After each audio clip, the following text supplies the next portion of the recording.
Our speaker is John Kay from California. Thank you very much, guys. Thank you for inviting me. I've been in Dallas before and did the convention a couple of years ago with Harlan. So it's really nice to be able to talk about a very specific subject today, which is steps 1 through 3. And I'm going to get right into it. Step 1, we admitted we were powerless over alcohol. Our lives had become unmanageable, or, in our case, powerless over food. So the big book, it addresses step 1 in the doctor's opinion, Bill's story, there's a solution, more about alcoholism. But rather than, try and pick out all the things I like in these chapters, because we'd spend the rest of the morning there, I'm going to highlight some specific sentences and paragraphs that I think epitomize step 1 and the first 3 steps. So what word best epitomizes step 1 for me? It's surrender.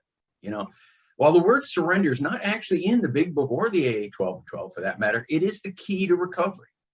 But my disease doesn't want me to surrender. It wants to keep whispering in my ear a different tactic, negotiation.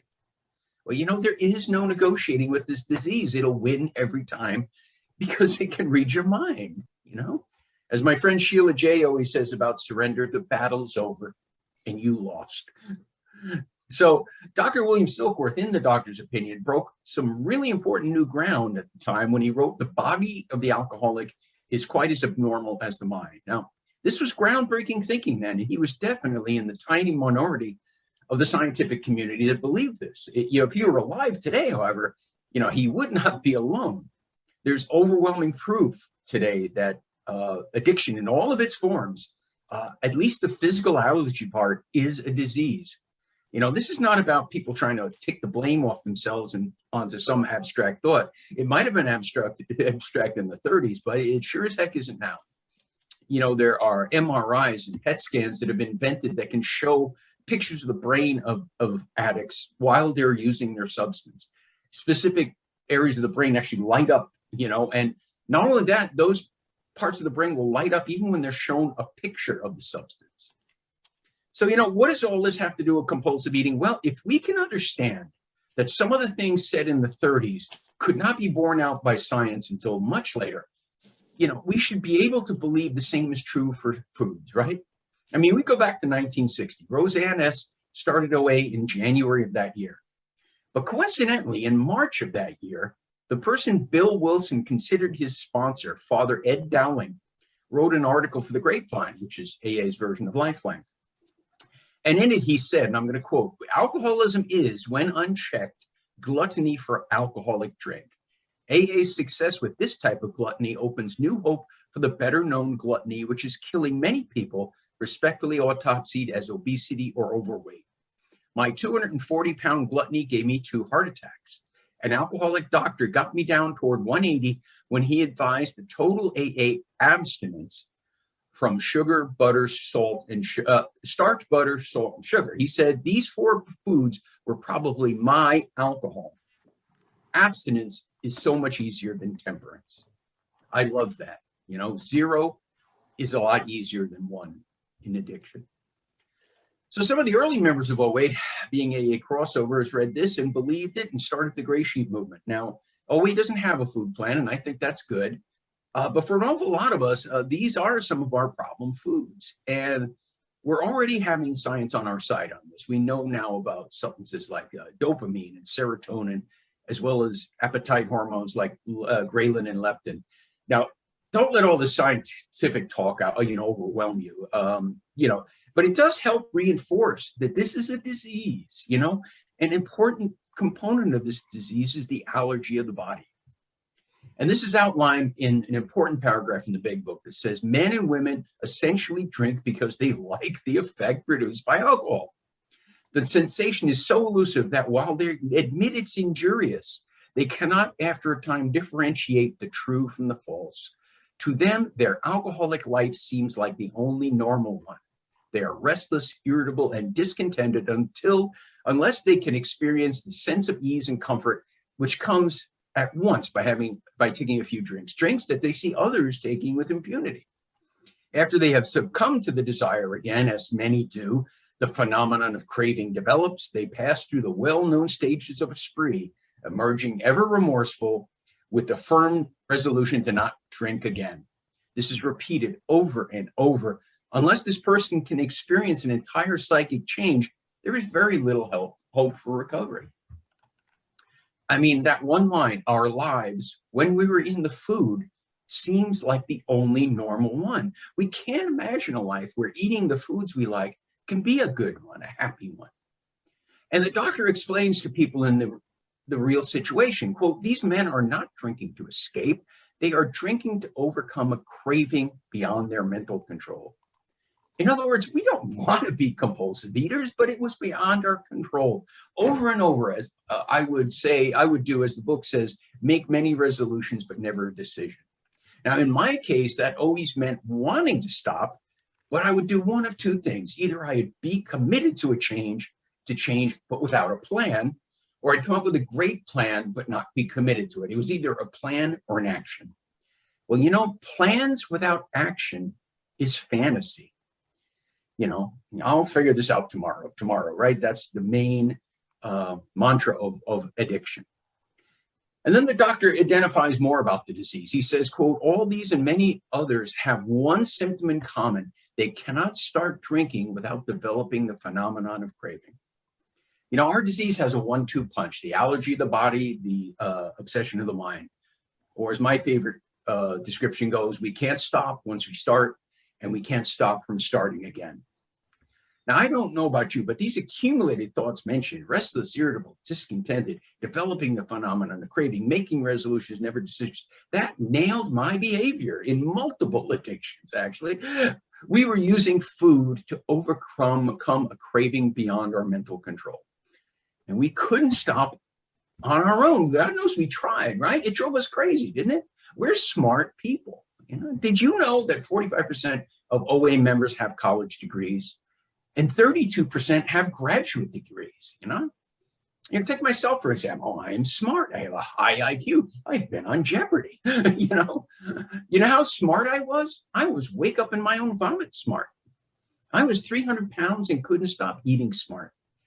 The last thing I needed in those times of addiction was a brain. My own best thinking got me on the floor in that moment. It got me grabbing the fat around my stomach and wanting to cut it off with a knife.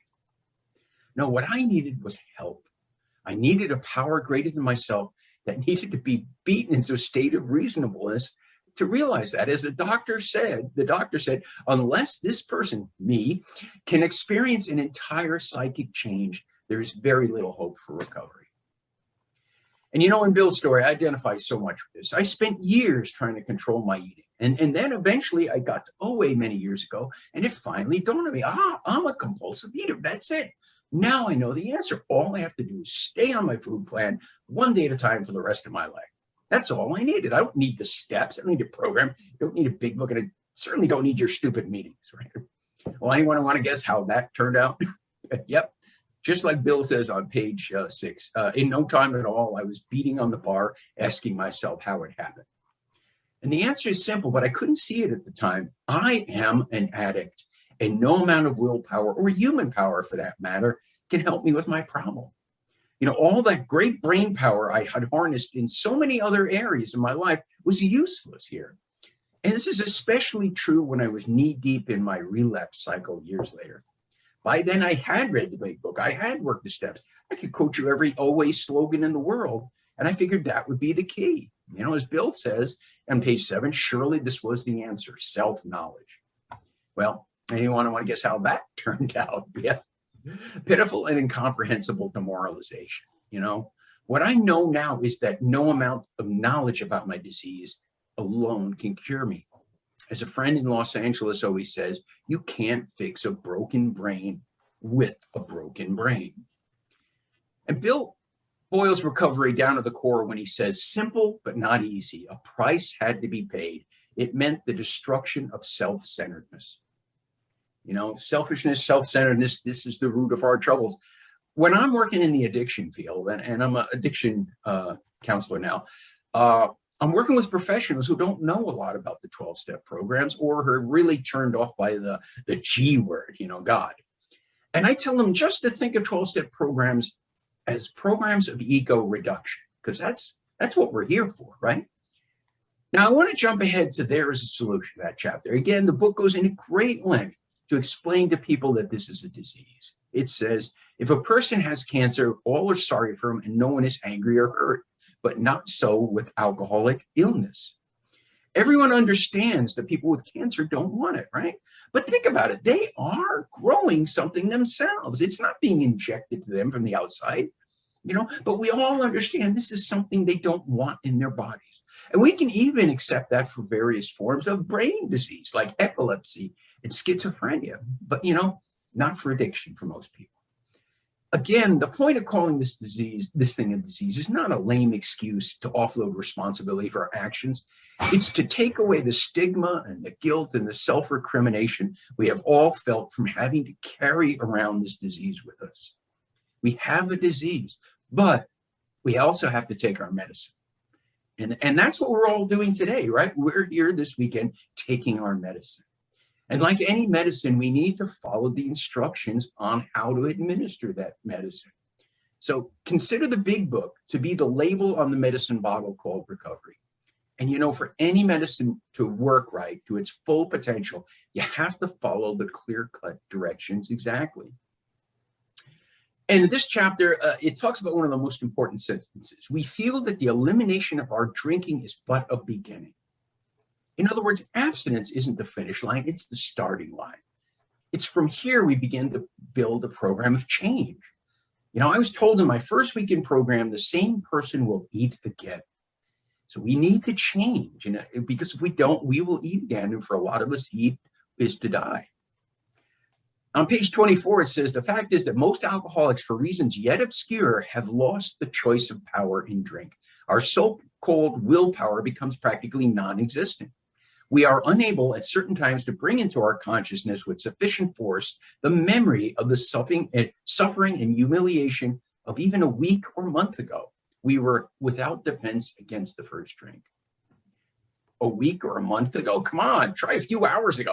Certainly last night at the most, right? How many people have ever started the day swearing this is going to be the start of it, this is going to be a new life, and how many people didn't make it past first coffee break, right? So luckily, again, there is a solution. And how that solution manifests itself is in the paragraph on page 25 that says, the great fact is this, and nothing less, that we have had deep and effective spiritual experiences which have revolutionized our whole attitude toward life, toward our fellows, and toward God's universe. Again, the same person will eat again. But the person who makes the changes that are suggested in this book stands a much better chance of continued recovery. But there are some strings, like on page 45, it says, we believe there is no middle of the road solution. Long before OA even started, there was a great phrase that went around, you can't have your cake and eat it too. But that's exactly, again, what our disease wants to do. It wants us to negotiate. Instead, what we have to do, as the chapter tells us here, work recovery, quote, with all the desperation of drowning men. And the book is replete with phrases like that, willing to go to any lengths, half measures of bell is nothing, with complete abandon. So for me, the chapter that really gets at the guts of the first steps is more about alcoholism. It's my favorite chapter. It starts off, no person likes to think he is bodily and mentally different from his fellows. Well, I'm sorry, I am different from my fellows, and I have to come to peace about it. I do have to do some things that are inconvenient, like thinking ahead about my food. I don't have the luxury of saying, well, if I get hungry, there's a Starbucks on every corner, I'll just go in and grab, a muffin or something like that. But I will tell you something, if I have to have a disease that'll kill me, I'd rather have this one, because I have friends who have HIV, they have to take pills every day. I've had friends who've had cancer. The medicine they take makes them deathly ill, makes their hair fall out. And all I have to do is follow a food plan, go to meetings, and work the steps. I guarantee those friends of mine who have those other diseases would swap with me in a minute. So here's something very important when it comes to OA about that sentence. Not only do I have to admit I am bodily and mentally different from my fellows outside of the rooms, I have to admit that I am bodily and mentally different from my fellows within OA. Some people can eat foods I can't. I can eat certain foods that they can't. We're all different in this regard. And I don't deride them if they have a looser abstinence than I do. I mean, that'd be my ego trying to make myself better than them. I celebrate that they got into the rooms earlier than I did before their disease progressed to the level of mine. And in More About Alcoholism, it says we have had countless vain attempts to prove we could eat like other people. And I remember paraphrasing this to a sponsee once and said something like, it's the great desire of every compulsive eater to someday eat like normal people. And he looked at me and said, no, we don't. We don't want to eat like normal people. We want to eat the way we want to eat and have none of the bad effects. And he was right, right? I mean, have you ever been out to dinner with a normie or a couple of normies, and one of them orders some dessert that it's so, you know, people name their children after it's that good. And they bring it to the table, and the normie takes one bite and goes, oh, that's just too rich, and pushes it away. You know, what? Right? I don't understand the phrase too rich in any definition of the word rich, right? And so to me, this chapter contains the step one thesis. On page 30, it says, we learned that we had to fully concede to our innermost selves that we were alcoholics. This is the first step in recovery. The delusion that we are like other people, or presently maybe, must be smashed. Now, there are particular parts of this chapter I think more closely address those who have suffered from or are presently suffering from relapse, or the relapse cycle, as I like to call it. Because for a lot of us food people, it isn't just a one-off relapse. It is us a week on, a week off, a month on, a month off. And this chapter defined my relapse cycle perfectly. It said, we alcoholics are men and women who've lost control over drinking. We know that no real alcoholic ever recovers control. All of us felt at times we were regaining control, but such intervals, usually brief, were inevitably followed by still less control, which led in time to pitiful and incomprehensible demoralization. We are convinced to a man that alcoholics of our type are in the grip of progressive illness. Over any considerable period, we get worse, never better. Again, the battle is over, we lost. The important side road that needs to be explored concerns relapse in the relapse cycles. There are many considerations about step one that are specific to being in the middle of a relapse cycle. Now, unfortunately, time doesn't permit me today to talk about that subject very much. And I haven't checked. I think there's probably some kind of workshop on relapse today. But if anybody wants, I did a talk on relapse back in December 2015 for the Vision for You phone group. A lot of you people know it's an OA group. And I put the website in the chat, and it also, you go there, go to Sunday special editions, and you can hit John and it'll show you there, December 2015. It's just or, you know, if you don't have it, just Google it, A Vision for You. And a 4, make the 4 the numeral 4. But now I want to jump ahead to my favorite part of these chapters, the stories about the insanity of the disease, which is the core of step 2. So we have Jim, we have the jaywalker, and we have Fred. Now, for a long time, I saw these 3 stories essentially being restatements of the same point to be made about the insanity of the disease. But, you know, I've come to see that these are 3 separate stories that highlight different aspects of the insanity of addiction. You know, take Jim. He puts whiskey in his milk and convinces himself he can drink it with impunity, right? He says, suddenly the thought crossed my mind that if I were to put an ounce of whiskey in my milk, it couldn't hurt me on a full stomach. Well, anyone who guess how that one turned out? Well, now we all look at this story and would think how crazy it sounds, right? Well, you know who probably also thought it was crazy too? Jim. Just not until the next day, right? How many of us had a relapse or slip, woke up in the morning and said, what the hell was I thinking last night? The reality is I wasn't doing any of the thinking. My disease was doing the thinking. Then there's the jaywalker. You know, on one level, this is about, you know, the guy trying to walk across the street, getting hit by streetcars and cars, continually doing it. Now, on one level, it's about doing the same thing over and over and expecting a different result, right? But I would put a different spin on this if I was using this analogy. Yes, I do keep getting hit by cars over and over, but I don't want that. I'm just simply trying to find the right street.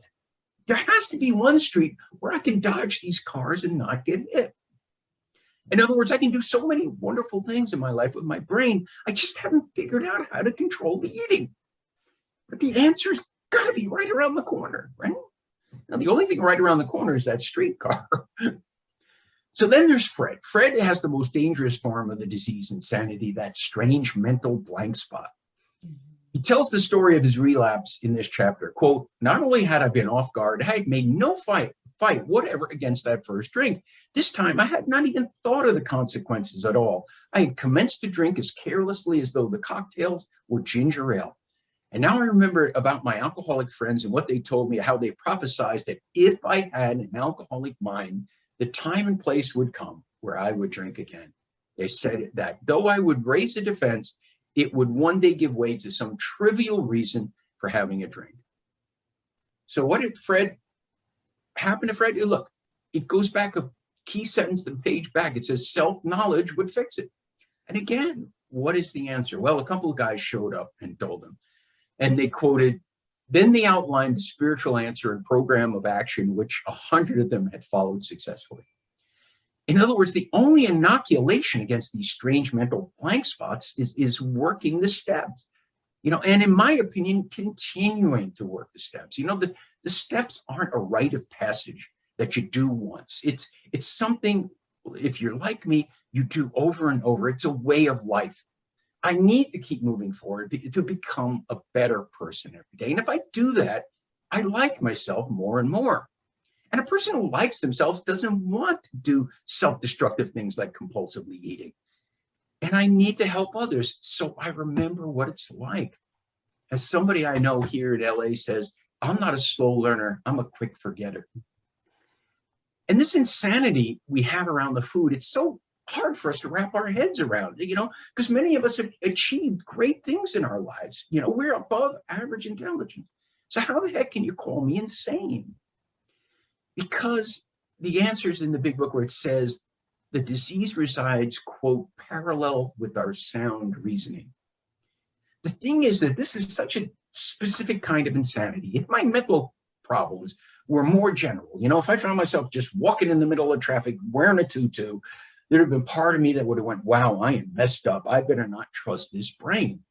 But that's not the case, except in this one area. And the thing is, the answer came to me one day about this specific insanity when I read a particularly good definition of the word insanity. It said, a state of mind which prevents normal perception. Let me repeat that, it's important. A state of mind which prevents normal perception. Think about what makes up sanity, how we go through life in a sane way. I mean, it's through decisions, right? We make thousands of decisions, big and small, every day. And on the whole, we do a pretty good job of it. You got up this morning, you decided what you're going to wear, you decided when you were going to log on here. And how did you make those good decisions? You made them through your perceptions, sight and sound and facts and reasoning based on the data coming in to these 100 billion brain cells in here, the computer of our brains. But we have a disease that, like I said, prevents normal perception. In other words, to put it in computer terms, it is corrupting the data that's coming into our computers. And what makes us twist logic to the point where putting whiskey in a glass of milk seems like a perfectly good idea is from that. It's why one day I put down on my food list from my sponsor, some dairy and nuts when it was about eating butter pecan ice cream. Dairy and nuts. Well, there was nuts there, but it didn't involve that. But we've all had some version of that, right? That's why I first have to admit I'm powerless over this disease, and I think that's why food is way harder to recover from drugs and alcohol. And I'm in that business. Compulsive eating in all of its manifestations kills more people every year than all of those other addictions combined, and by a lot. I sometimes get kidded over in AA about OA. Oh, were they going to find you in a gutter with a bag of Twinkies? And I like to tell them, I buried 2 sponsees in OA, none in AA. And I know I speak for many people who are on today who have got a lot of time in program that can give you name after name of people who are no longer here as a direct result of this disease. And I don't mean not here as in not in meetings. I mean not here as in not walking this earth. heart attacks, strokes, diabetes, young girls dying of heart attacks because of anorexia, and many, way too many suicides. As the doctor's opinion says, making the supreme sacrifice rather than to continue the fight. Anyway, that's the program I'm in. I'm in the one with a body count, you know. It's not a step between Jenny Craig and Weight Watchers for me. It's a matter of life and death. You know, they call me an old timer, but for those of us who've been around for a long time, we're not old timers, we're survivors. And I know that my alcoholism was a gift because it slammed me down hard enough to find that program, to admit powerlessness, which in turn led me here. I mean, if I had never drank, I don't think my brain would have been able to accept my powerlessness with this. I would have been 600 pounds and I would have been dead from this disease a long time ago. Now, maybe you're not like me. Maybe you haven't cheated death, you know, but if you're in the food the way I was, you're living the life of the living dead. You get up, you go to work, you come home, you draw the blinds, you turn on the TV, you get into the food. You get up, you go to work, you come home, you draw the blinds. You know, in an incredibly big, wondrous world, my world was incredibly small and getting smaller and smaller by the day. Now, pretty much the only difference between me and the guy in the graveyard was the guy in the graveyard didn't get killed. So now, when it comes to admitting powerlessness, there are two main things that make this disease harder than most addictions. First of all, we have to take into our body the general substance to which we are addicted. Now, I know people will say alcoholics still have to drink, but they just don't drink alcohol. Well, you know, that's true, but I can only speak for this alcoholic when I say that I've had a lot of liquid drinks in my years of sobriety, and none of them have ever set off the phenomenon of craving. But I've had upsetting situations or bad days where when I finished dinner, I wanted to go to the refrigerator and just clean it out. Because at that moment, I wasn't in a fit spiritual condition, and the food opportunities were all around me, just like they are for everyone else. So I have to figure out what foods I can and can't eat. And unlike alcoholism and drugs, where people admit they're powerless over the entire, group of substances, we have to figure out which foods we're powerless over. Meanwhile, we have a disease that's constantly whispering in our ears, nah, you can eat that. And that's why a lot of us use that red light, yellow light, green light paradigm. For those who don't know, red light means foods I can eat safely. Green light is foods I can eat safely. And yellow lights are the ones in between. Now, of course, the reality is somebody, I think it was Kim G or Ruth M said, there really is no such thing as a yellow light food, and they're right. At the end of the day, there's a red light and green light pile. But for most of us, it's a years-long process to figure out which pile, red or green, that food belongs in. And it's really hard because some of them are very subtle. The toughest aspect of our disease has to do with powerlessness. It has to do with the manner of the pain that is delivered to us. Drugs and alcohol slam you down, gives you acute pain, which is a tremendous motivator for surrender. But compulsive eating causes us that dull, chronic pain, the kind of pain that is bad enough to tell us we should do something about this problem, but not enough pain to get us to be willing to go to any lengths to do something about it.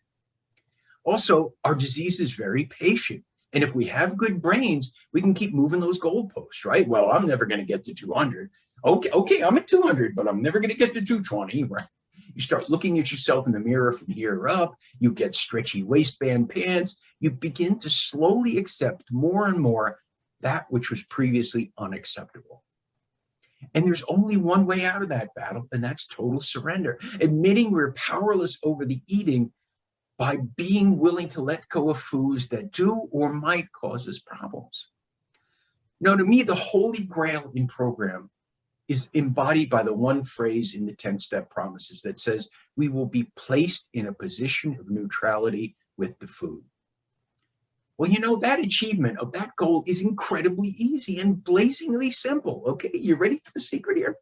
If I want to be placed in a position of neutrality with the food, I just need to be willing to give up all those foods with which I cannot be neutral.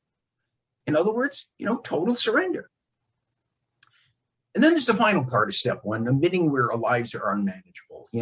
Now, when I first heard the last part of step one, I always thought that was in the past tense. Once I admitted I was powerless and stopped drinking and drugging and eating, my life would be manageable. Now, what I've come to believe is that this part of step one was softening me up for the brutal reality that my life is still unmanageable, and it always will be. No matter how sober or abstinent I get, I will always be powerless over people, places, and things. So I had to deal with one of my core character defects, which was control issues. A lot of us grew up in dysfunctional environments where we learned through our experiences that control was important. As a kid growing up in an alcoholic household, well, actually 2 alcoholic households, control felt like a matter of life and death, and maybe it was on some level. But by the time I reached program, I was no longer living in that house. I was no longer a child. And most importantly, I no longer had to run the show. The problem is nobody told my brain that. So in the beginning, it was not only desperately important that I get my way, it was important that you understood that my way was better. And again, you want to guess how that went?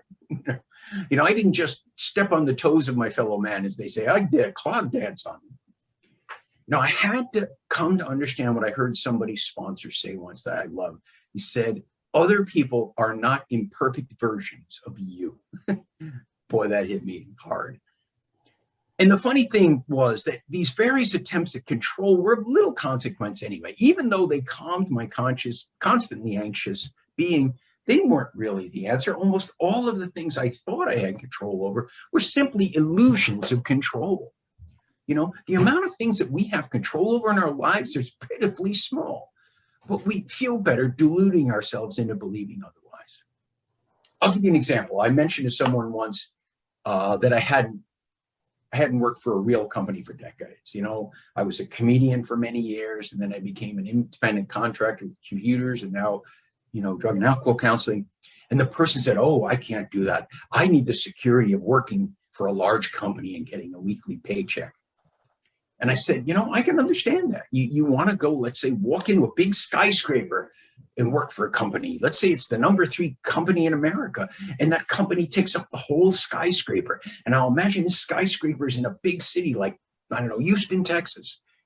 And you walk in that building on Monday and you work all day, and you show up on Tuesday and there's a key in the door and the building's locked. And that company is called Enron. And that job that you had that you felt was so secure, you could see yourself working there until you retired. It's gone in a flash. That's the security you had. And it was illusion. And there's so many things like that in life that could happen in a second. A loved one you plan on spending the rest of your life with walks out the door and never comes home alive. I live in Los Angeles. I live in this nice home in a nice neighborhood. It's a dream scenario for people. And in a moment, the ground could start shaking and my nice home could turn into a pile of kindling. Life, if we stop to think about it, and the possible curveballs it can throw at us, is incredibly scary. And to me, there's only one way to make it less scary. And that's to believe in a higher power, a power greater than myself that has my back. That power is not going to take me all this way and then drop me on my head. And if it's been there to help me with everything life's had to throw at me so far, it's going to be there for me in the future. And how did I find that connection, that real security, that strength? Well, there is a solution. And how to get there starts with the next step, step 2. Today I have a partner in recovery that I talk to and then listen to on a daily basis, which I call my higher power. The thing I need to remember is that my higher power is my partner in recovery, not my servant. I also listen to people who my higher power puts in my life to help guide me. I'm a huge believer in the grounded out concept of higher powers, plural, outlined in the big book, God, myself, and another human being. Because I need help communicating with my higher power. As it says in the AA 12 and 12, going it alone in spiritual matters is dangerous. I can go off and connect with my higher power. I can pray thoughts to them and then meditate to hear the response. And I can come away from that session convinced God told me I can now eat chocolate because it's a vegetable. Then when I call my sponsor, he's like, no, not for today. But that's the problem. I'm an addict. I cannot always tell what's the voice of my higher power versus the voice of my disease just doing a really good impression of my higher power. That's why I believe when I was trying to get abstinent, I needed a sponsor way more than I needed a higher power. Now, the reality is that that sponsor was a bridge to my higher power, which I know now, but someone getting out of addiction needs to be grounded in the real world. And the biggest part of step 3 involves some kind of faith, especially when it comes to the concept of turning our lives over to some higher power. Now, I don't particularly like the phrase turning it over because I think it's very confusing. I prefer to put it in reverse. I think it's about removing the blockage of self. Now, let me address this concept of higher power as it relates to the recovery process in OA. I am a firm believer in the idea that moving into the steps does not require a belief in any kind of a formal higher power. It simply tells me I need to see myself as a lesser power, at least in terms of recovering from compulsive eating. The key to recovery in this 12-step process is outlined in the Big Book. And it's not even a matter of conscious contact with a higher power in the beginning. Not that having that contact doesn't help, but it's not required. You see, no matter what you want to think about higher power or not, you probably think it's been around since before 1935, right? Yet people were dying of alcoholism without any hope of recovery until then, and people were dying of compulsive eating until 1960. Now, some of those people who died were members of the clergy. In all my years in program, I have known priests, ministers, rabbis, nuns, cantors, and all the people who I'm sure had wonderful conscious contact with a higher power, yet they could not recover until they came here because they needed the steps in the program of recovery outlined in the pages of the Big Book of Alcoholics Anonymous. You see, I believe that this program, the steps and the Big Book, were God's gift to the 20th century. It is the rowboat sent here to help us row to the shore of recovery. All we have to do is get in and row. And that's what all those priests, ministers, and rabbis had to do, to get in and row themselves. In other words, we put down the food and we pick up that simple kit of spiritual tools laid at our feet. So if you're an atheist or an agnostic or I know what the heck to believe about this God thing, don't worry about it. No problem. You just need to believe in the rowboat. The only thing you need to have faith in is this process of recovery. And finding faith in this recovery process is actually very easy because we can look around the rooms and we can see the proof that the process works. We see people who've lost tremendous amounts of weight after spending lifetime trying to do so with no results. More importantly, is that these people are maintaining that weight loss for years, sometimes decades. But most importantly, though, is the realization that these people who are maintaining are doing it and they're happy. People aren't white knuckling it. They're living in those 10-step promises. When it comes to food, we have been placed in a position of neutrality. And who doesn't want that, right? When people ask me about my higher power, I tell them this isn't just some being on high for me, okay? It is not even a specialized force or inner God. For me, my higher power comes down to one idea. Everything is happening just as it's supposed to. I don't have to like it. I just have to accept it. The poet Robert Browning said, God's in his universe and all's right with the world. For me, there's something very comforting about that thought. I don't have to fight the currents of the river of life. On the other hand, I don't have to turn and go blindly downstream with it either. I can swim off to the side and find an eddy and watch everything go by. I think this approach to life is like the concept, of an ocean liner, staying steady in rough seas. The key is that I'm not a powerful ocean liner plowing through the waves of this unsteady seas. I'm an ocean liner made of mesh. And I'm just letting the waves flow through me.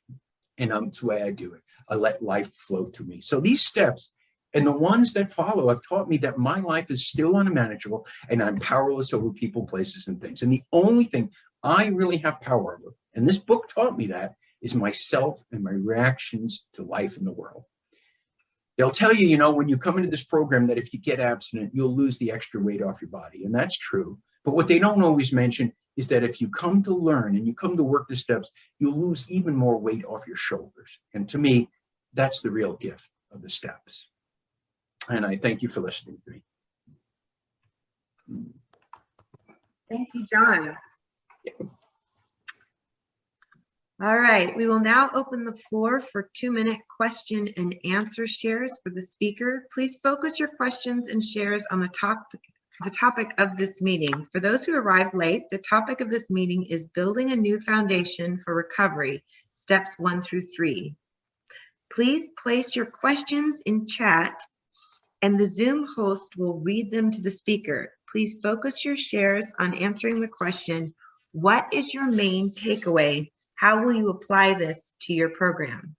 To share, please raise your virtual hand by selecting the raise hand at the bottom of your screen in the reaction menu, located at the bottom of your screen, or at the bottom of the participant list. If you're joining by phone only, please use *9 to raise and lower your hand. The leader will call on you to share. That's me, I guess. Please select unmute to speak. The timer will signal when time's up. The meeting is now open for Q&A and sharing.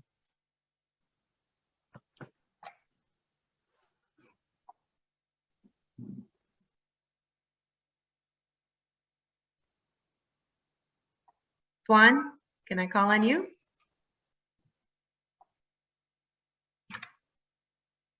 Can Swan unmute herself? Can you unmute yourself?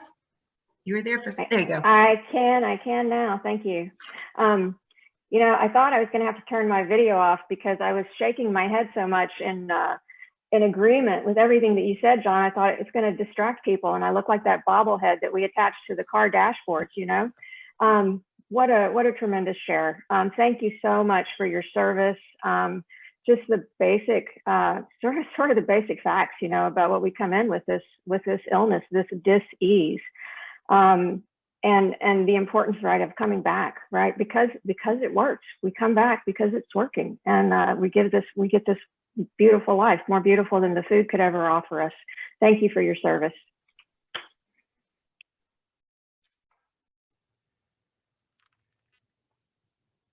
Hi, this is Davney. I have a question. I'm a compulsive. Go ahead, Davey. Sorry. John, good job. Really, thank you so much. You did mention Father Dowling in the beginning in the quote, and I can't remember where that's from. Could you tell us where that came from so we can have it available or handy in our brain? Sure. Yeah, it's a little hard to find on the internet, but it came from the Grapevine. I believe it was I forget, it's the March or the July Grapevine 1960. But I think if you I'm trying to think of it, because it like I said, it is a little hard. Somebody had told me about it. It took me a little while to find it as well.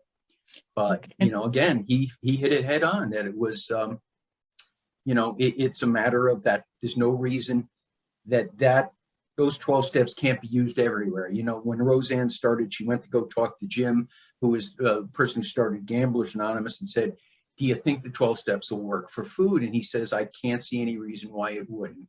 And I don't think there's any obsessive addictive thing that it won't work if you're willing to work it. And is it Dowling, D-O-W-L-I-N-G?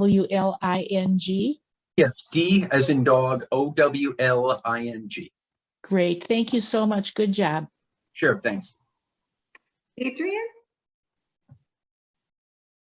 Hi, I'm Adrian, a recovering compulsive overeater, and I kept hearing the word surrender, surrender, surrender. And I have a little rock that my service sponsor made me, and sorry, Pam, it's upstairs, that says surrender on it, and it just reminds me of page 417 of Acceptance is the Answer. To surrender, everything's in divine order, it's in God's hands, and the third step prayer. And I've been using that a lot with planning convention. God, I offer convention to thee, to do convention as you will, as thy will. I'm surrendering it. My hands are open, open, open. So thank you for that powerful word of surrender, because it takes it off of me and puts it where it belongs, in God's hands. Thanks. Thanks. I always love the line, surrender is just joining the winning side. Nice. Greg from Phoenix. Hey, Greg. Hey, John, good to see you. Strange Yeah, meeting it's- you in Dallas of all places. I know, right? Thanks for your lead and your share. A couple of questions for you based on what I have been doing lately. You mentioned the guy that put whiskey in his milk. You didn't really think of milk in his whiskey. You also mentioned that, hey, I'm never going to get to 200 pounds. And then when someone gets to 200 pounds, I'm never going to get to 220. And kind of the standards keep changing. And here's what I've been doing and want your opinion on it. For instance, last night, now we eat white flour. Okay, that's on my red list. But last night I went to a restaurant and the main dish they served had white flour. And I said, oh, it's the main dish. A week ago, I don't eat things out of a bag, for instance. And a week ago, I said, oh, it's just in a bag. It's fruit in a bag. So I'm doing a lot of these type of behaviors. And also the last month, my weight went up 3 pounds to its highest weight I've ever had. I've been maintaining the same weight for a long time. So my weight is creeping. So what am I missing? I seem to be allowing or changing. I'm not sure. Well, I love, there was a line from the American Revolution where it said the price of liberty is eternal vigilance. And I think the price of abstinence is eternal vigilance. And one of the things that happens is, I think after a certain amount of time, we start to think, well, I've been at this a while. And the thing is any amount of time doesn't cause us to grow, an abstinence gland that gives us the ability to do that. And it's like I used to say to my patients, I said, it doesn't matter that, in October, I'm going to have 40 years of sobriety and you've got 10 years and you've got 5 years and you've got 2 years. We're all just climbing up the outside of the Empire State Building, which means we're all just one let go away from being a splat on the sidewalk. And the higher up you are, the bigger the splat. And so I think, it comes back to, the people I see here in LA that I just really respect, whether it's Terrell or Jack and S, and you can give me a dozen of them. The thing that I admire about them is they're doing the same thing today that they were doing in their first week in program. I remember David, who was the head of was chair of the board of all of OA. When he got done, he came back and he's putting away chairs at the meeting. I remember going to a meeting with AG, with the first man in OA. And the last time I saw him at a meeting, he was just putting away chairs. He wasn't doing anything different. He didn't gain anything. And I just need to remember, what's the line? I heard it in AA meeting, something about addicts are the only ones who find something that works and go, wow, this is it. It works. Let me try something else. And in other words, the thing is to just try and stay. And then, to realize that I always tell people, if your abstinence needs to be strong, but it shouldn't be brittle. In other words, because if you drop something brittle, that you've got to find just a little bit of flexibility. I'm not saying crazy, and it's hard. I always say it's like, coming up with a food plan is like being on either side of a steeply pitched roof, and you can fall off in either direction. The one way I see people fall off is they're too lax. Oh, well, I ate that. I'm not going to beat myself up. Oh, well, I ate that. I should. And they roll off the roof that way. But the other one is, oh, I ate a pea I shouldn't have. So now I'm not perfect anymore. I'm not abstinent. What the hell, right? I'll go eat a sheet cake. And there's a lady named Nanette from our area who says perfectionism is the conjoined twin of compulsive eating. But it's so hard to find that, that bobsled run of abstinence. If you ever watch the Winter Olympics, you watch their bobsled run, it's not going down the middle, it's bouncing off the sides all the way down. And that's sort of the way I think it ends up being. We're human, we're going to have some mistakes. The thing is, does the mistake today turn into the mistake tomorrow, which turns into the mistake tomorrow? And a huge part of that is picking up the phone and just saying, hey, I didn't have the greatest day yesterday with the food. I'm not happy about it. I want to commit to doing it better today. But other than, if you don't do that, it becomes that deep, dark secret, which I think ends up sending you down the road with more and more slips. Nice to see you, Greg. Hopefully we'll be in person again one of these days. You'll be back here in LA. Lisa N. Hi, can you hear me? Yep. Okay, great. Thank you so much, John. That was terrific.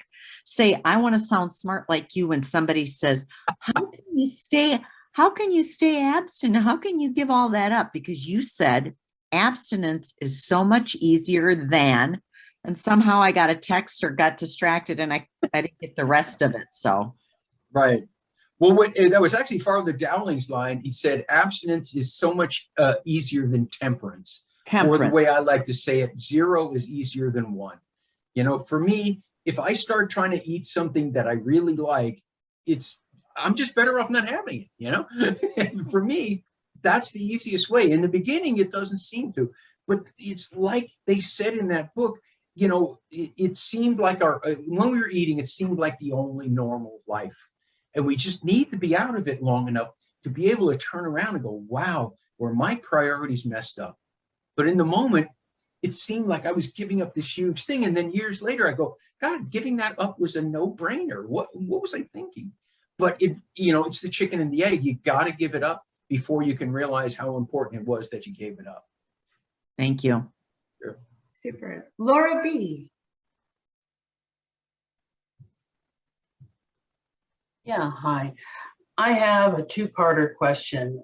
What do you think is meant by psychic change, and what does it mean to you personally? Okay. I always found the phrase psychic change to be a little, I don't know, a little woo-woo, I guess. The one thing people will say about me is I really believe in this grounded out thing. Because again, like I said, if I get too ethereal, I get too far away from myself and what I need to do in the world, you know?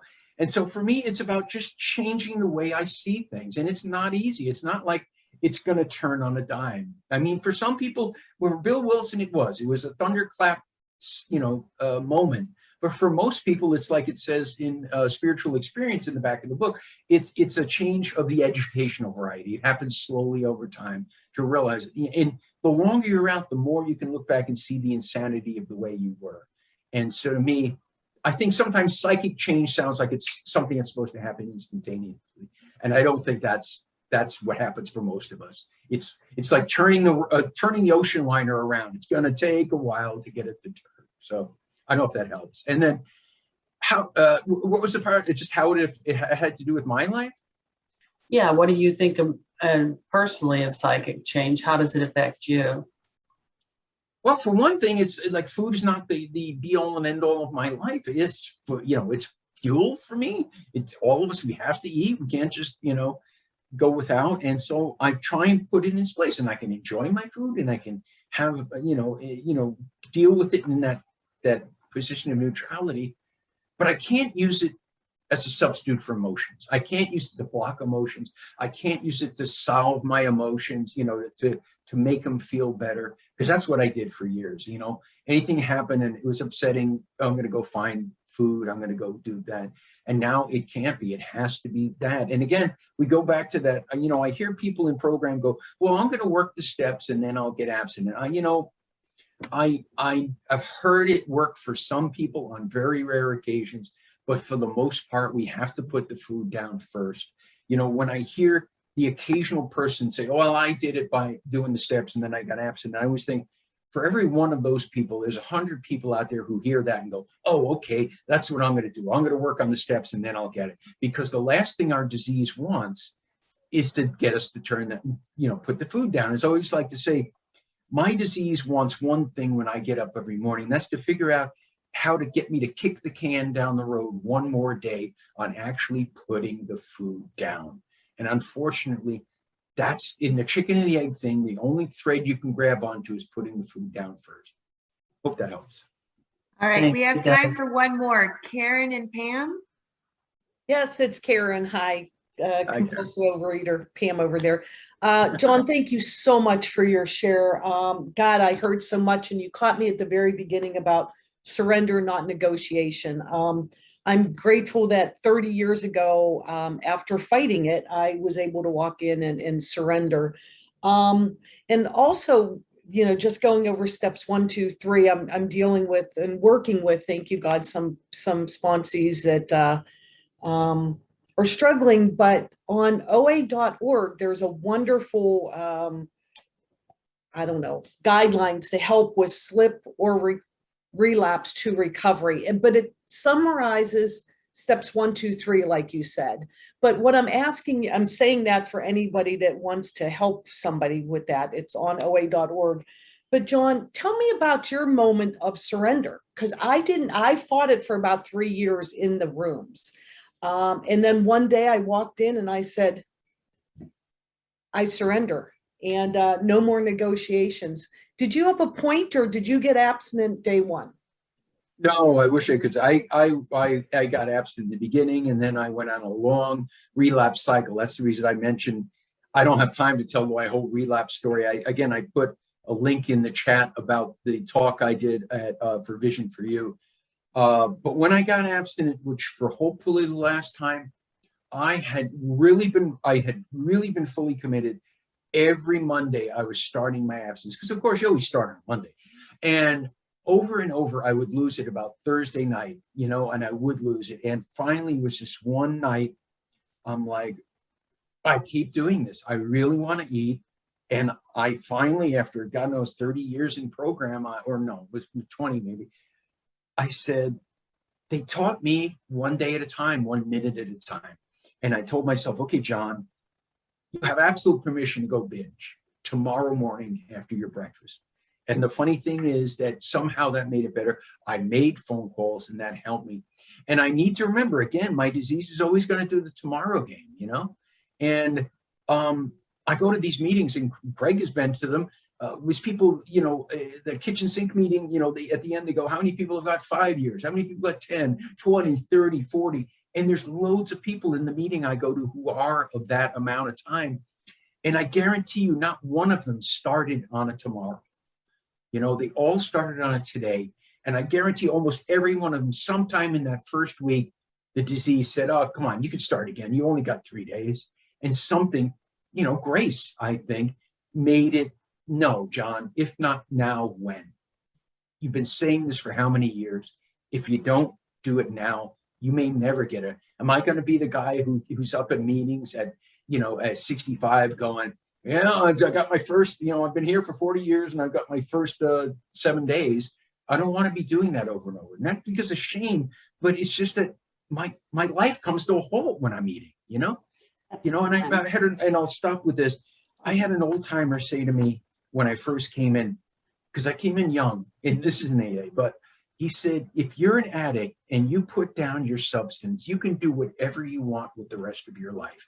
If you're willing to work at it and work hard and figure it out, you can do that. But if you're an addict, you're only going to really be doing one thing, and that's think about when I'm going to get more. When am I going to do it? When am I going to do it? Do I have to hide it? Or any of those things. And I put in so much psychic energy on that. I don't want to do that again. I want to live life. I want it to be, the black and white life. It's not black and white. It's not even multiple shades of gray. It's a huge, wondrous, colorful world. But for me at the time when I was in the food, it was black and white, and everything depended on, am I eating? Am I not eating? How much do I weigh? And because everything was dependent, my self-esteem was based on that number on a scale, which is just idiocy. So anyway, I hope that helped. We'd like to thank John and everyone who attended this session.